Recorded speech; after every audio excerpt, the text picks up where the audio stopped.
the methods of preservation, right? How to preserve the food, right? Because it's spoiled without, if we not preserve the food, it can be spoiled.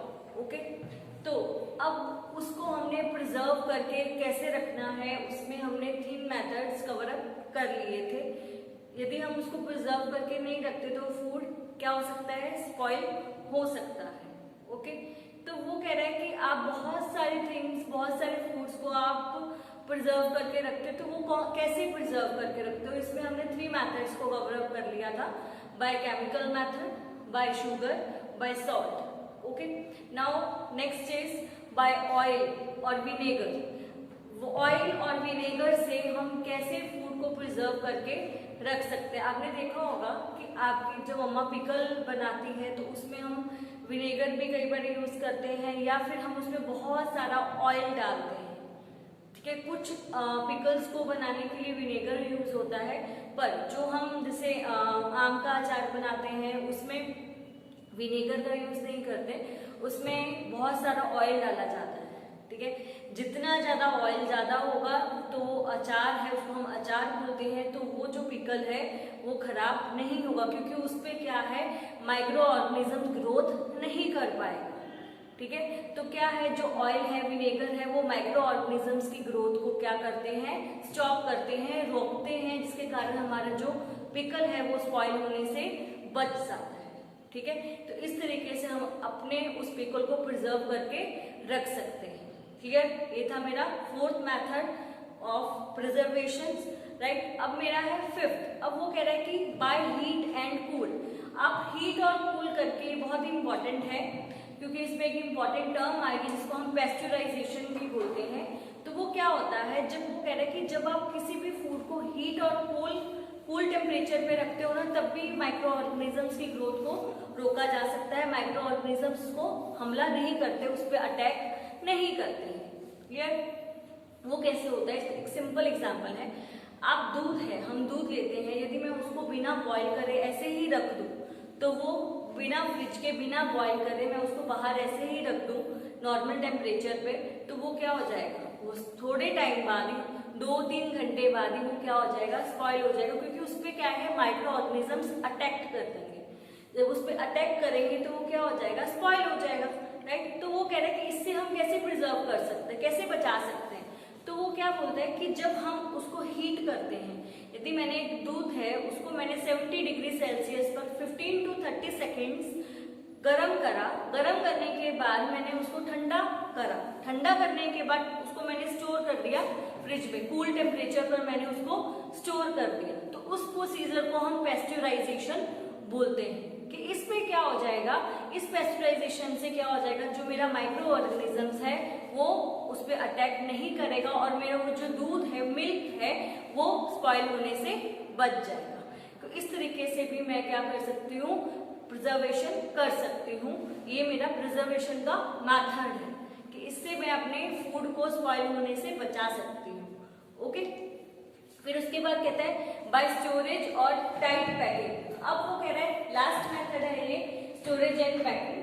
वो कह रहा है कि जब आप कोई भी फूड आपने जो स्टोर करके रखना है, तो उसको हम क्या करते हैं कि उसको हम बिल्कुल टाइटली पैक करके रख देते हैं.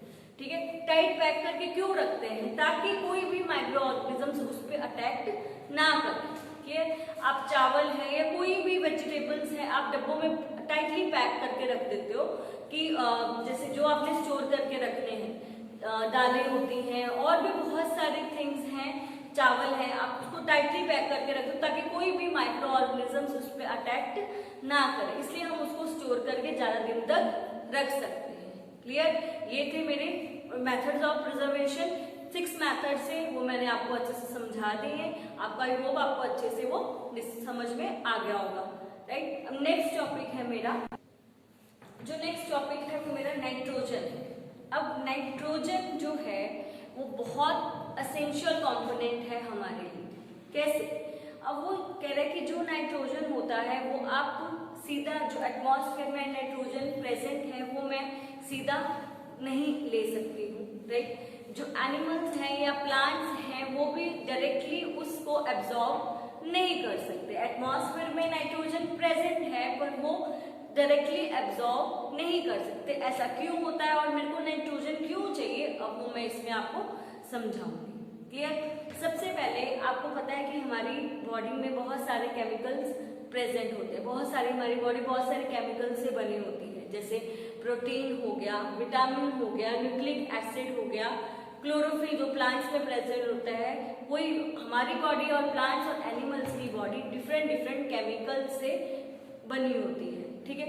अब वो इस केमिकल को बनाने के लिए किसके कारण ये केमिकल बन सकते हैं, ये केमिकल हमारी बॉडी के लिए बहुत जरूरी है, पर ये केमिकल को बनाने में किसकी हमें सबसे ज्यादा असेंशियल होता है, तो इन केमिकल को बनाने के लिए सबसे ज्यादा मेरे को नाइट्रोजन असेंशियल है। नाइट्रोजन के कारण ही मैं इन केमिकल्स को बना सकती हूँ। क्लियर। जो ये प्रोटीन है, न्यूक्लिक एसिड है, विटामिन है, ये हमारी बॉडी, एनिमल्स की बॉडी और प्लांट्स की बॉडी में भी बहुत आवश्यक होते हैं। बहुत इनकी बॉडी ये क्या है, केमिकल से ही बनी है, पर इसकी इन केमिकल्स को बनाने के लिए क्या असेंशियल है, नाइट्रोजन असेंशियल है। विदाउट नाइट्रोजन ये केमिकल्स वर्क नहीं कर सकते, ये केमिकल्स नहीं बन पाएंगे। क्लियर। अब वो कहते हैं कि ये नाइट्रोजन तो समझ में आ गया, इनको नाइट्रोजन चाहिए, पर ये नाइट्रोजन आएगी कहाँ से, इस नाइट्रोजन के लिए मेरे को ये जो एटमॉस्फेयर में नाइट्रोजन प्रेजेंट है वो मैं सीधी ले सकती हूँ, नहीं ले सकती। या एनिमल सीधा ले सकते हैं, नहीं ले सकते। इवन प्लांट्स भी, जो ये नाइट्रोजन एटमॉस्फेयर में प्रेजेंट है वो सीधी नाइट्रोजन को वो एब्जॉर्ब नहीं कर सकते। ओके। तो उसके लिए आपको सबसे पहले एक नाइट्रोजन साइकिल को समझना पड़ेगा कि जो एटमॉस्फेयर में एक नाइट्रोजन का साइकिल है वो कैसे वर्क करता है।